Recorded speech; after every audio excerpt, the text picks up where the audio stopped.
Bismillahirrahmanirrahim. Assalamualaikum warahmatullahi wabarakatuh. Salam sehat dan salam sejahtera untuk semuanya. Alhamdulillah kembali kita bisa bersama untuk belajar tentang materi perkuliahan kebidanan. Dan materi hari ini adalah tentang continuity of midwifery care.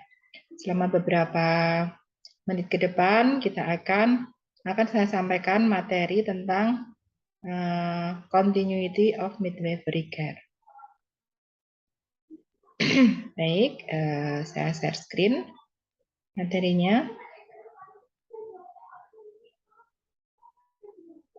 Ya, continuity of midwifery care. Apa yang dimaksud dengan continuity of midwifery care? Jadi continuity itu adalah berkesinambungan. Midwifery care itu adalah asuhan kebidanan atau perawatan asuhan kebidanan. Jadi continuity of midwifery care atau biasa disingkat dengan COC adalah model asuhan kebidanan yang memberikan pelayanan kebidanan oleh satu bidan yang sama secara berkesinambungan, ya, dapat dilakukan mulai dengan perawatan antenatal care atau ANC yang bertujuan untuk mempersiapkan persalinan. Jadi perawatan tersebut asuhan secara berkesinambungan dari sejak antenatal care atau sejak hamil sampai dengan nanti proses persalinan, kemudian masa nifas sampai dengan asuhan keluarga berencana itu dilakukan oleh bidan yang sama. Tujuannya untuk apa? Tujuannya adalah untuk sebagai salah satu upaya untuk menurunkan angka kematian ibu dan angka kematian bayi. Kenapa bisa? Karena harapannya dengan asuhan yang berkesinambungan dilakukan oleh petugas kesehatan yang sama atau bidan yang sama, mulai dari proses antenatal care, asuhan selama kehamilan, kemudian proses persalinan, kemudian masa nifas, sampai dengan asuhan keluarga berencana, harapannya adalah bidan itu sudah paham dengan kondisi pasien, dengan kondisi kesehatan, dengan data-data pasien, sehingga asuhan itu bisa sesuai dengan kebutuhan klien atau kebutuhan pasien. Karena kita tahu, pasien itu walaupun dalam kondisi yang sama atau dalam masa yang sama, misalkan sama-sama masa kehamilan, sama-sama masa persalinan, dengan misalkan kehamilan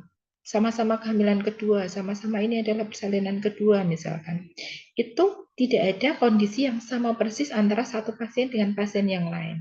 Sehingga terkadang walaupun diagnosanya sama, walaupun kondisinya sama, kemudian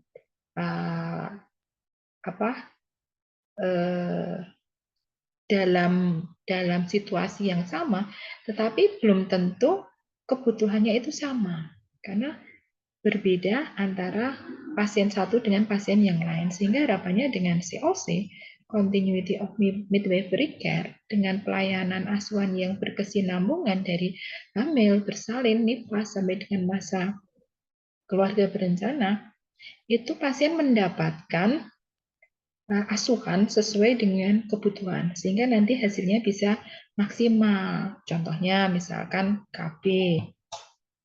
Kalau keluarga berencana atau metode yang diberikan kepada pasien itu memang sesuai dengan kebutuhan, tepat, maka pasti akan pasien merasa nyaman, merasa puas, dan akan akseptornya itu akan maksimal, artinya tidak drop out, kemudian dia memang sesuai dengan kebutuhan, sesuai dengan harapan, contohnya seperti itu ya.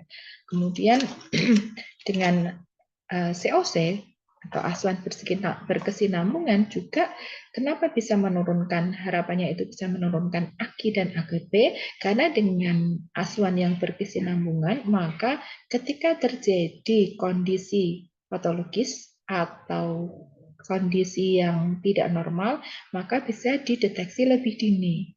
Kenapa itu bisa menurunkan AKI dan AKP? Karena dengan didapatkannya atau bisa dideteksi lebih awal, lebih dini, bisa diketahui lebih awal, lebih dini, maka akibatnya atau komplikasi atau kondisi yang fatal itu bisa dicegah sehingga komplikasinya itu bisa minimal, bahkan tidak terjadi kegawat daruratan atau kematian pada ibu maupun bayi. Nah, itulah kenapa COC ini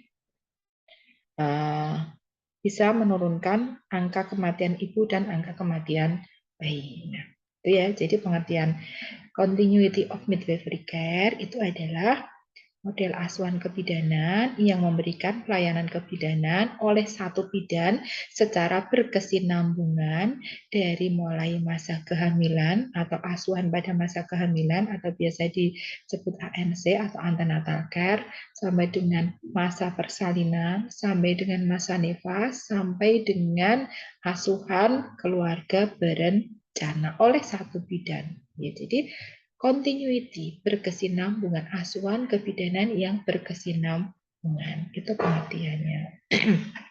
Nah, ketika kita bahas tentang berkesinambungan, maka ada dua dimensi sesungguhnya dari kata berkesinambungan. Yang pertama, dimensi pertama adalah berkesinambungan itu bisa diartikan tadi, yaitu mulai dari saat kehamilan, prakehamilan, selama kehamilan, persalinan, serta hari-hari awal tahun kehidupan bayi, ya sampai dengan nanti masa keluarga berencana. Nah, itu dimensi pertama dari kata berkesinambungan.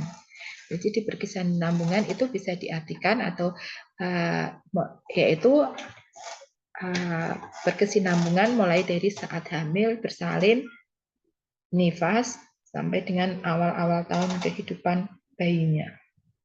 Itu dimensi pertama dari kata berkesinambungan. Dimensi kedua itu yaitu berkesinambungan tentang tempat pelayanan.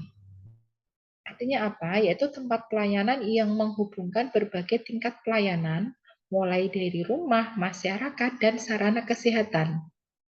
Berkesinambungan. Berkesinambungan tempat pelayanannya.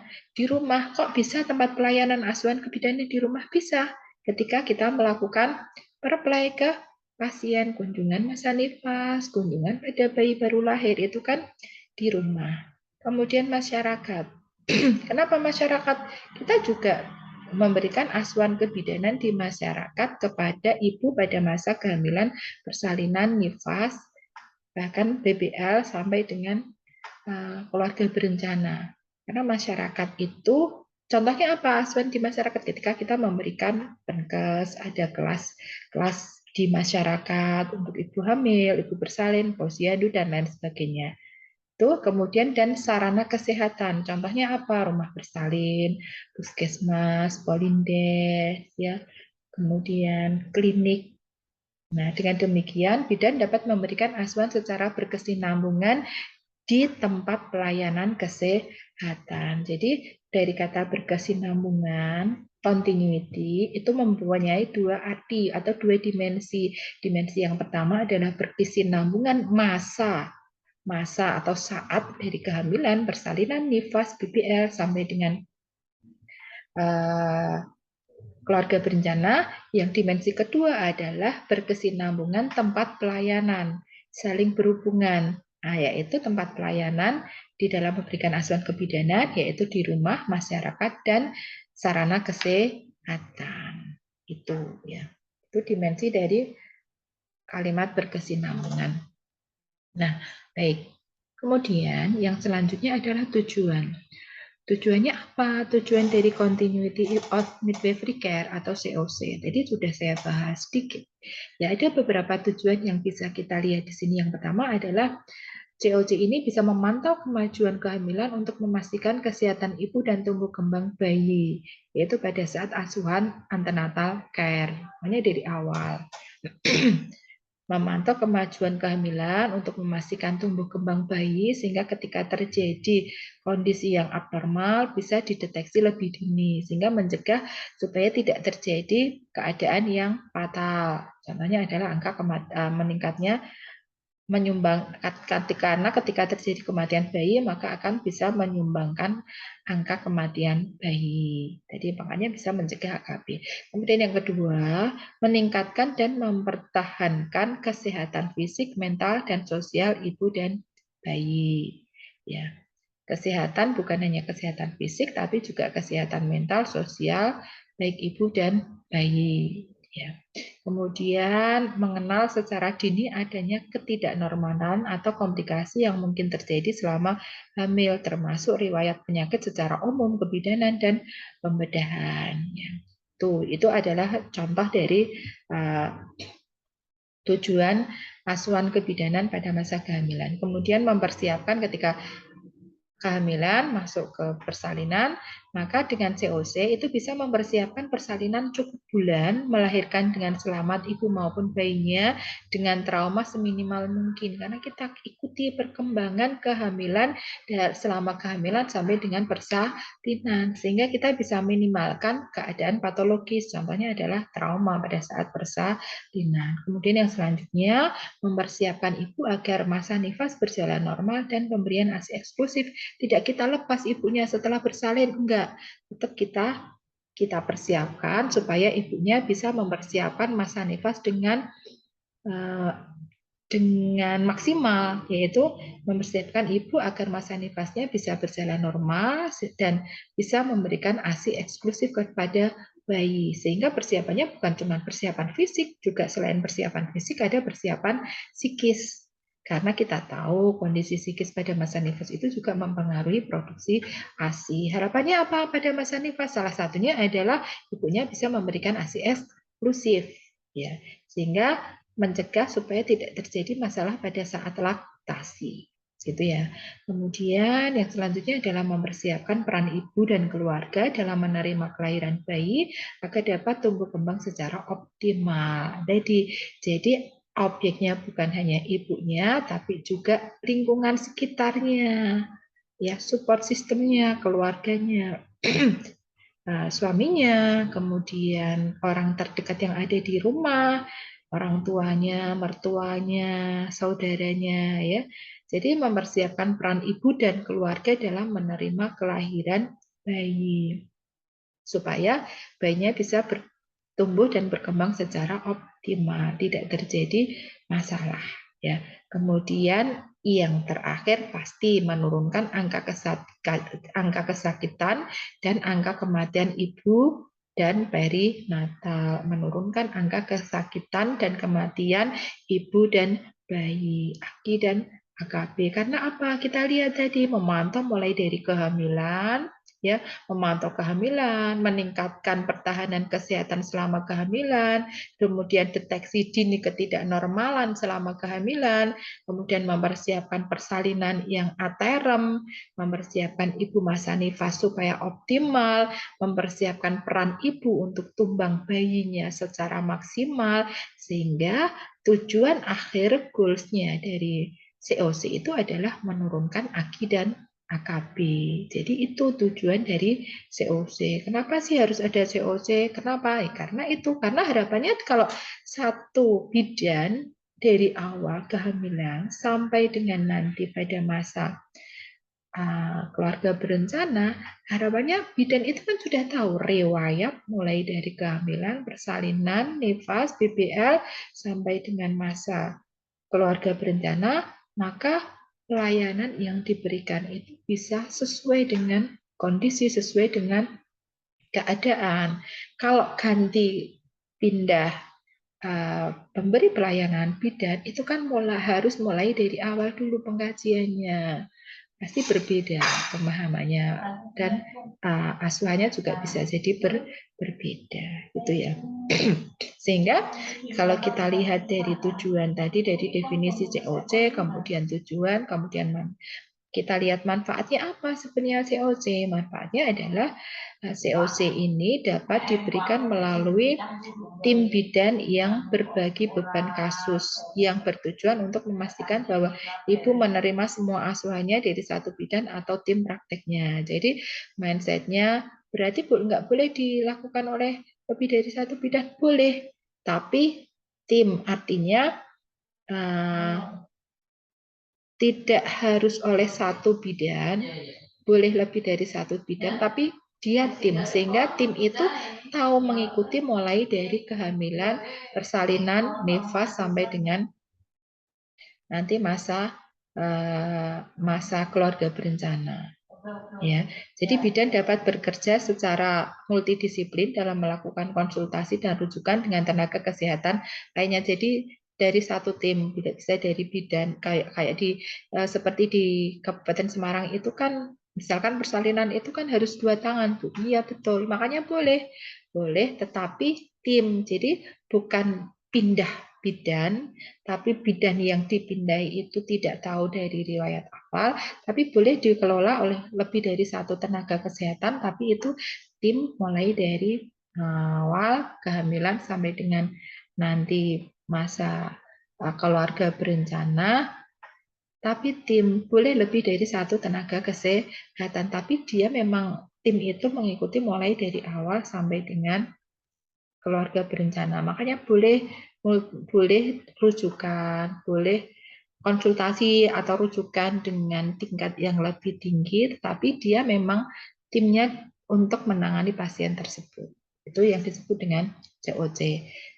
Tapi kalau pasien kemudian kehamilan bidan A, persalinan karena patologis, maka dirujuk ke dokter SPOG misalkan. Kemudian setelah dari dokter SPOG pulang, kemudian dia perawatannya pindah ke bidan B misalkan ya.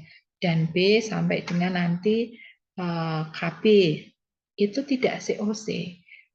Itu tidak disebut dengan COC karena berpindah tim. Tapi kalau misalkan bidan A, kemudian memang persalinannya harus oleh tenaga kesehatan yang lebih kompeten. Misalkan patologi, misalkan ternyata kok presbo ya misalkan. Nah, maka harus diberikan pelayanan oleh SPOG. Kemudian bidan tersebut bekerja sama dengan SPOG, konsultasi rujukan ke dokter SPOG. Kemudian nifas, misalkan sudah pulang nifas, perawatan masa nifas, proplaynya, kemudian perawatan BBL-nya oleh bidan A tadi yang dia memang tahu dari awal pada saat ANC. Kemudian dilakukan sampai dengan kunjungan masa nifas terakhir, kemudian sampai dengan keluarga berencana oleh bidan A tadi. Itu disebut dengan COC, walaupun persalinannya bekerja sama dengan SPOG. Contohnya seperti itu. Ya. Itu. Jadi manfaatnya itu.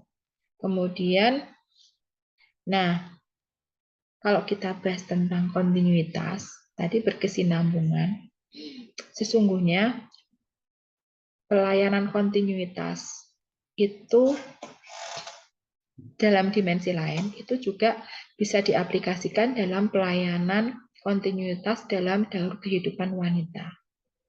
Kita masih ingat bahwa objek asuhan kebidanan itu adalah sepanjang siklus daur kehidupan wanita.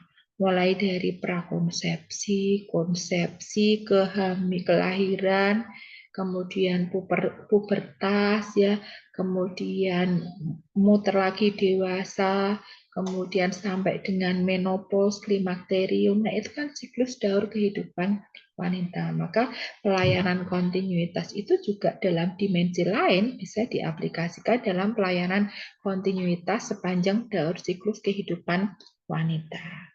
Mulai dari prakonsepsi, contohnya apa? Nah, riwayat infeksi, pemeriksaan imunologis, dan terapi, contohnya ya prakonsepsi. Prakonsepsi itu kan sebelum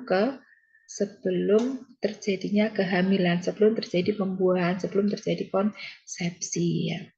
Itu. Nah, dari mulai prakonsepsi diberikan pelayanan. Ini kalau kontinuitas sepanjang daur kehidupan wanita ya. Prakonsepsi contohnya adalah melihat apa riwayat infeksi, pemeriksaan imunologis, dan terapi supaya sebelum terjadi konsepsi itu memang dipastikan kondisi wanita itu adalah kondisi yang sehat. Kemudian setelah prakonsepsi ada masa konsepsi. Konsepsi. Sudah terjadi pembuahan. Dideteksi apakah ada kelainan genetik, pemeriksaan sitogenetik, itu ya. Itu untuk mencegah supaya tidak terjadi kelainan pada janin atau bayi yang nanti akan dilahirkan. Kemudian prakelahiran. pengenalan dini malformasi dalam perkembangan janin, pemeriksaan USG, terminasi kehamilan, ya, itu pra kelahiran. Jadi pengenalan dini malformasi, apakah ada kelainan dan lain sebagainya melalui pemeriksaan ultrasonografi atau USG. Kemudian apakah perlu terminasi kehamilan dini karena memang ada masalah dan lain sebagainya. Kemudian prapubertas. Itu pelayanan yang diberikan itu adalah pencegahan infeksi, kekurangan kalori, protein, mineral, dan vitamin, imunisasi, perbaikan gizi, pembinaan kebugaran jasmani, yaitu prapubertas. Jadi kalau tadi prakonsepsi, konsepsi, prakelahiran, kemudian prapubertas, pelayanan kontinuitas sepanjang daur kehidupan wanita pada masa prapubertas, apa yang bisa diberikan? Yaitu mencegah infeksi atau kekurangan kalori, kemudian kekurangan protein, kekurangan mineral dan vitamin, imunisasi. Imunisasi apa prapubertas? Banyak sekarang, ya, untuk mencegah CA cervix dan lain sebagainya. Kemudian perbaikan gizi, pembinaan kebugaran jasmani itu untuk mempersiapkan supaya pada saat masa pubertas memang wanita itu tidak ada masalah. Karena kita tahu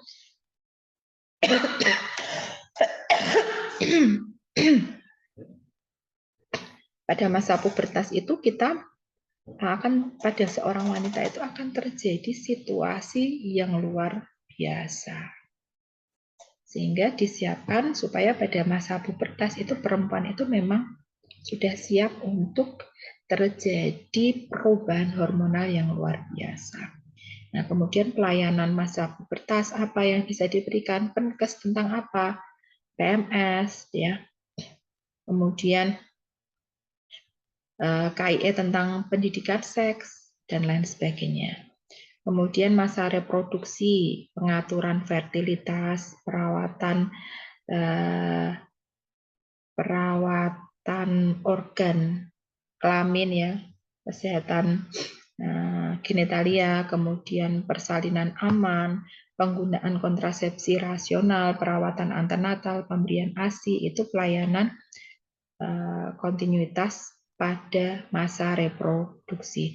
Kemudian pada masa menopause, pelayanan apa yang bisa diberikan? Deteksi dini keganasan genitalia interna, tes pap smear, biopsi, dan kuretase. Kemudian pasca menopause sampai dengan masa lansia atau senium. Ya, ketika masa lansia atau senium, karena ada penurunan fungsi fisik yang berat, maka harus gizi cukup, kemudian pemberian penkes tentang situasi itu, dan lain sebagainya. Itu adalah contoh-contoh pelayanan yang berkesinambungan yang bisa diberikan sepanjang siklus daur kehidupan wanita, mulai dari tadi prakonsepsi, konsepsi, prapubertas, pubertas, ya, kemudian masa reproduksi, menopause, masa menopause, pasca menopause sampai dengan masa lansia atau senior.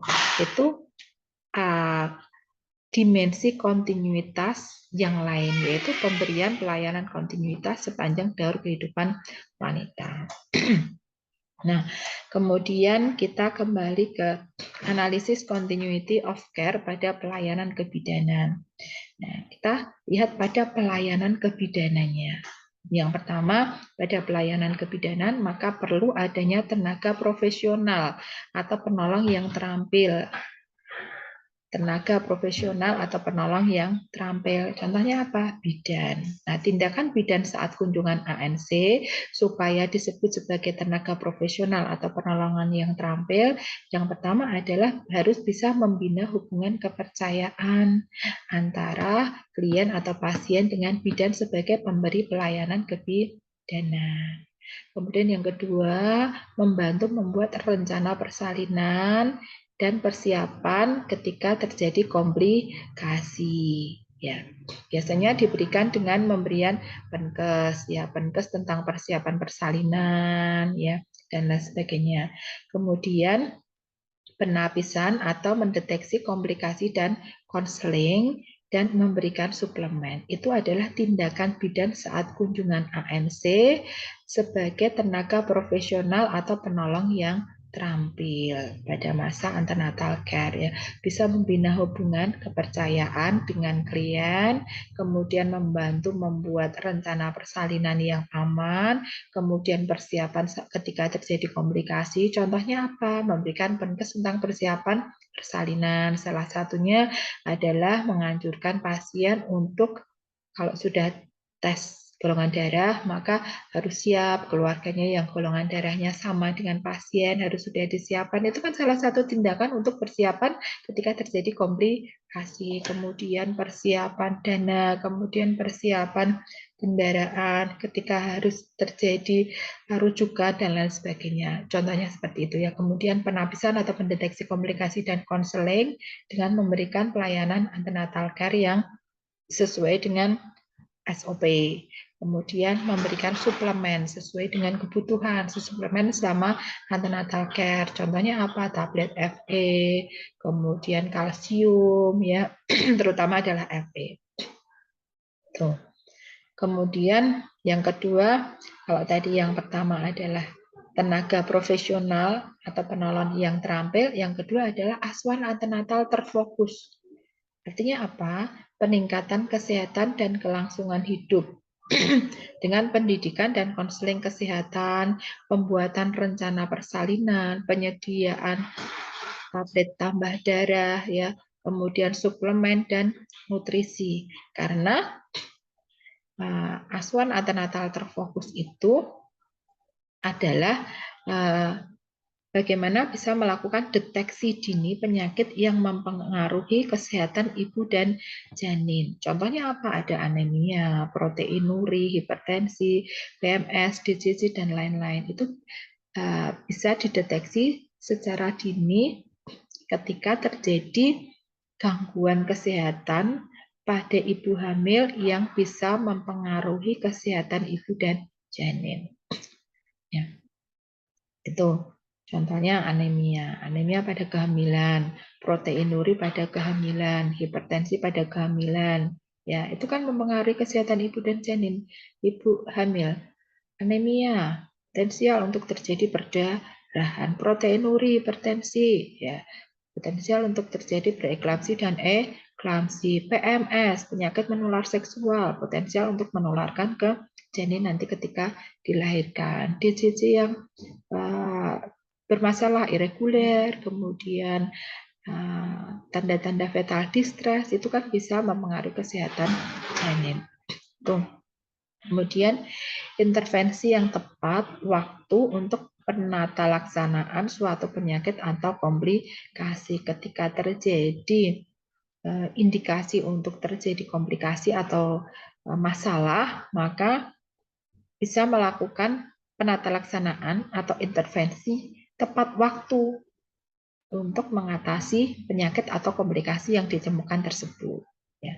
Kemudian peningkatan kesehatan dan komunikasi, kemudian kesiapan kelahiran. Kalau tadi yang pertama adalah tenaga yang profesional, yang kedua adalah asuhan antenatal yang terfokus. Artinya terfokus itu apa? Fokus untuk kesehatan ibu dan janin selama kehamilan, selama masa kehamilan. Tadi deteksi dini kelainan, intervensi yang tepat sesuai dengan komplikasi, kemudian peningkatan kesehatan dan komunikasi, sampai dengan kesiapan kelahiran.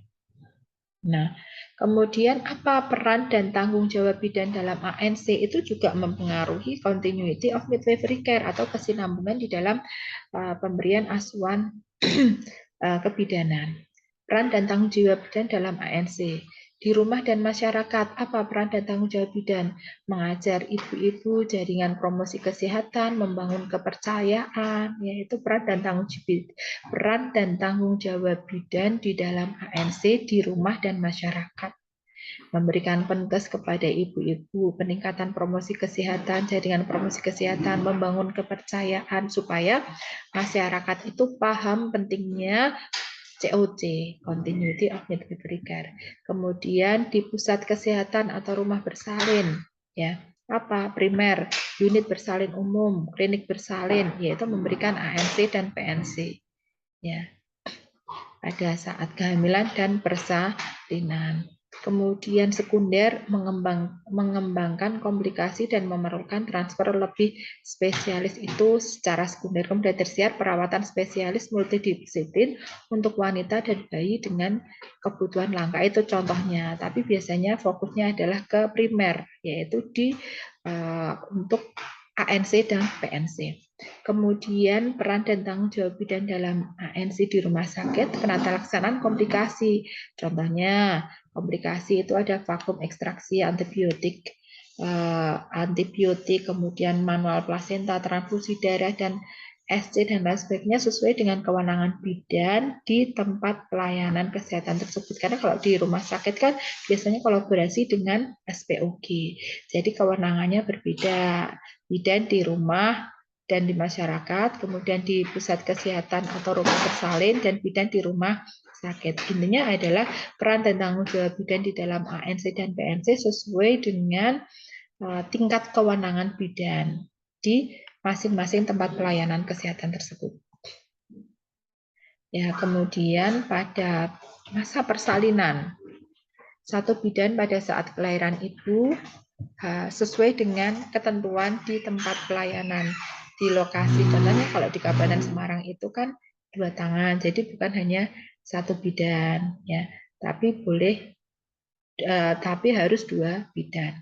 Satu bidan pada saat kelahiran ibu ada kemungkinan akan ada 2 bidan hadir ketika bayi lahir sesuai dengan peraturan di tempat pemberi pelayanan kesehatan.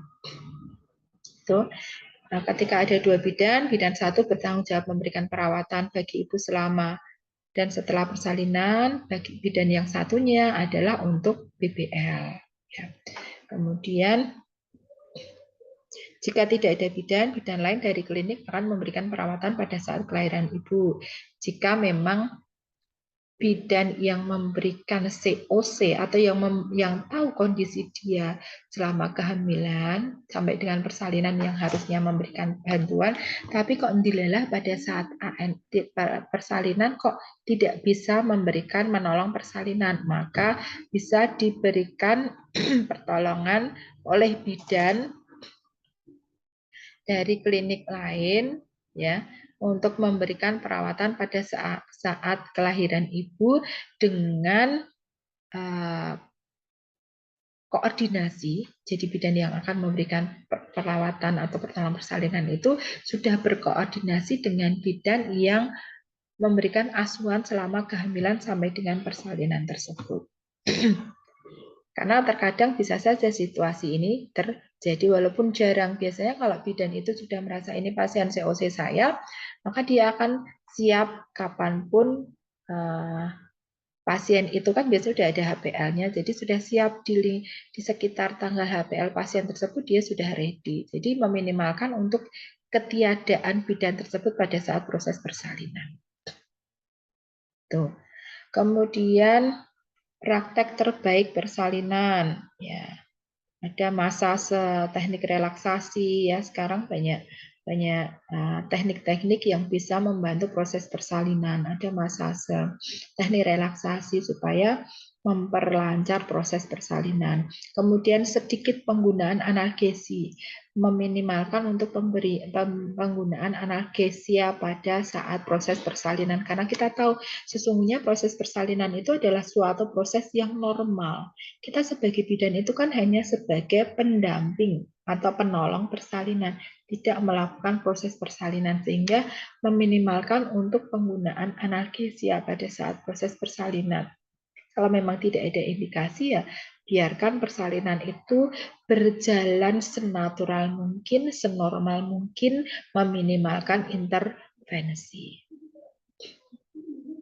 Kemudian lebih sedikit jumlah tindakan operasi, lebih sedikit jumlah bayi kurang bugar, lebih sedikit terjadinya depresi pasca persalinan selama 6 minggu.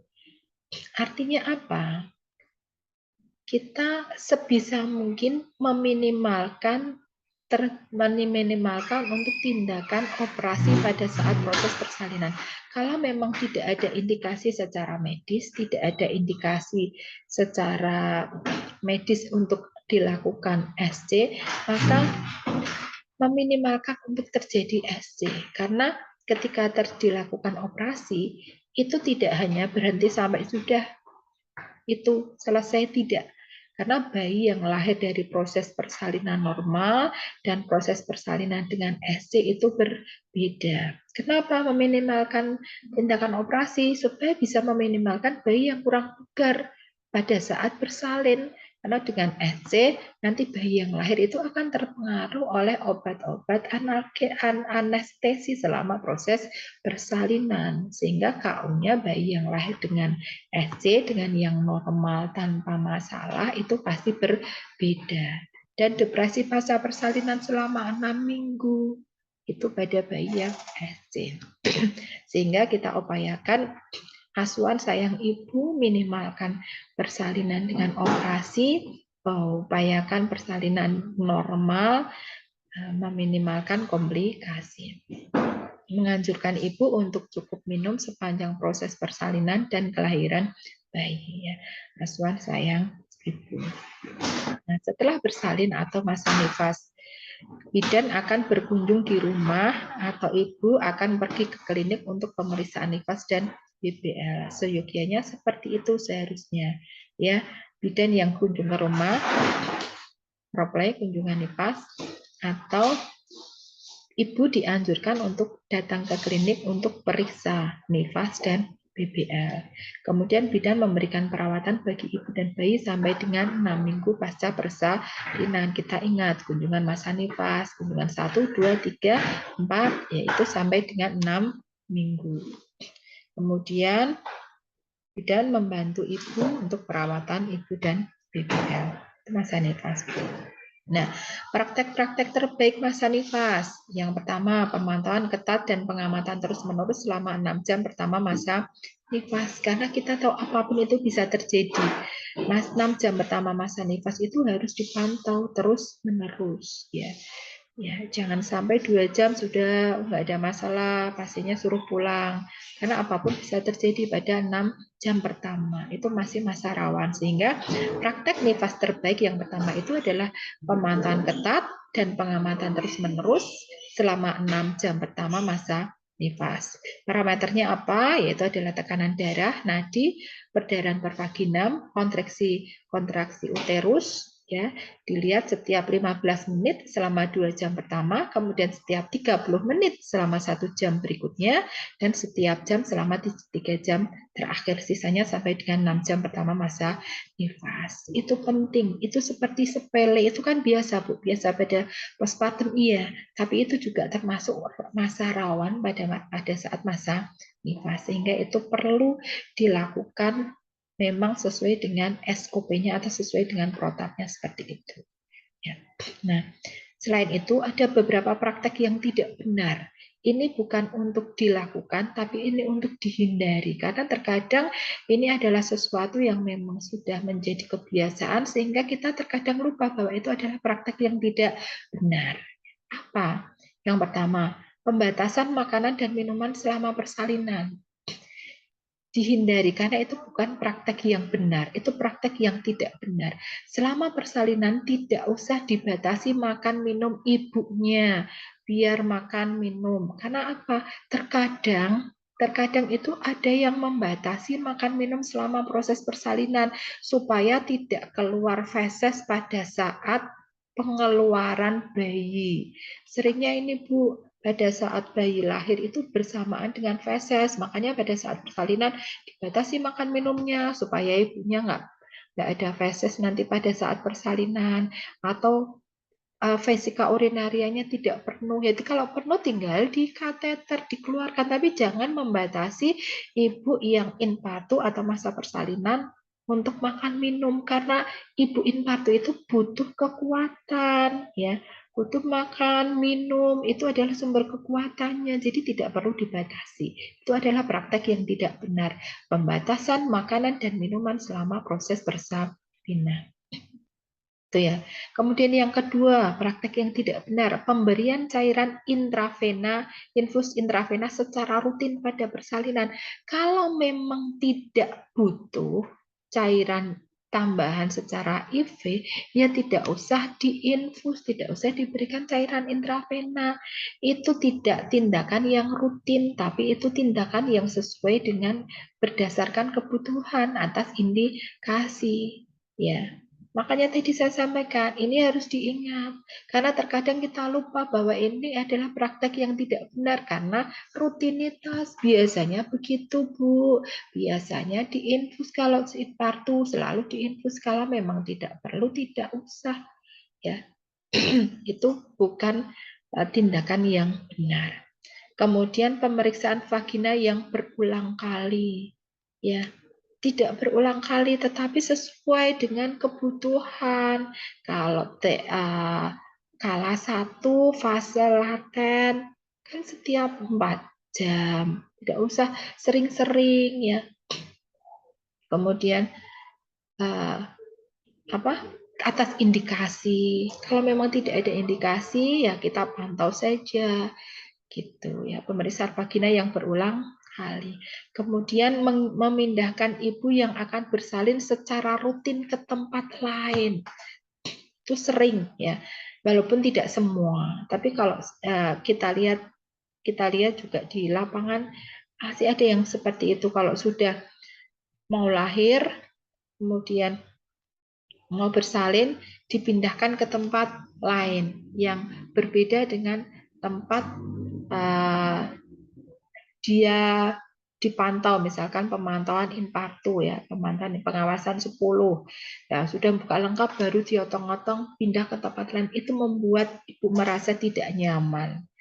Ya, kalau memang mau pengawasannya di situ ya sudah ibunya sudah disiapkan di tempat yang akan dijadikan tempat persalinan supaya ibunya tidak harus dipindah-pindah. Kan kita asuhan sayang ibu. Contohnya seperti itu ya. Itu adalah praktek yang tidak benar. Kemudian menganjurkan ibu untuk meneran padahal ibu belum merasa ingin meneran. Kalau memang belum ada dorongan untuk meneran, yang sudah tidak usah dipaksa ibu untuk meneran. Karena nanti akan ada saatnya itu kita ingat kembali bahwa persalinan itu adalah suatu proses yang normal, yang natural. Kita bidan itu adalah penolong persalinan, pendamping persalinan, bukan pembuat persalinan. Kalau memang ibunya belum ada dorongan untuk meneran, ya tidak usah dioyak-oyak, dipaksa, dianjurkan untuk meneran. Berarti memang belum saatnya untuk meneran. Ya, itu adalah praktek yang tidak benar. Kemudian selanjutnya kepatuhan yang kaku terhadap lamanya persalinan kala 2 yang telah ditentukan. Ya, kalau primipara sekian, multipara sekian ya, harus sekian. Kadang itu tidak selalu benar ya. Itu kemudian penggunaan episiotomi secara bebas atau rutin tadi sama dengan pemasangan cairan intravena atau infus. Episiotomi itu juga bukan kegiatan yang rutin kalau kita asuhan sayang ibu atas indikasi. Tidak selalu kalau mau infartu itu harus diepis. Kalau memang perineumnya sudah lunak, sudah matang, tidak ada indikasi untuk dilakukan epis, perineumnya tidak kaku ya tidak usah diepis. Kalau kita asuhan sayang ibu, itu jadi episiotomi itu bukan tindakan rutin yang harus dilakukan setiap proses persalinan, tetapi atas indikasi. Misalkan memang perineumnya kaku, bayinya besar, ya itu bisa diepis. Tapi kalau tidak ada indikasi, tidak usah rutin untuk dilakukan episiotomi. Nah, itu adalah beberapa praktek yang tidak benar. Maka kita harus kembali ingat. Karena terkadang kegiatan tersebut itu adalah rutinitas yang biasa dilakukan. Pemahaman secara turun-temurun dari senior ke junior atau rutinitas di tempat pelayanan persalinan. Sehingga kita terkadang lupa bahwa itu adalah sesuatu yang tidak benar. Kita ingat kembali bahwa itu adalah sesuatu yang tidak benar. Maka harus kita hindari untuk pemberian asuhan sayang. Nah, itu adalah materi kita hari ini tentang continuity of midwifery care. Baik, mungkin itu saja yang bisa saya sampaikan. Kurang lebihnya mohon maaf. Semoga bermanfaat. Akhirul salam. Wassalamualaikum warahmatullahi wabarakatuh.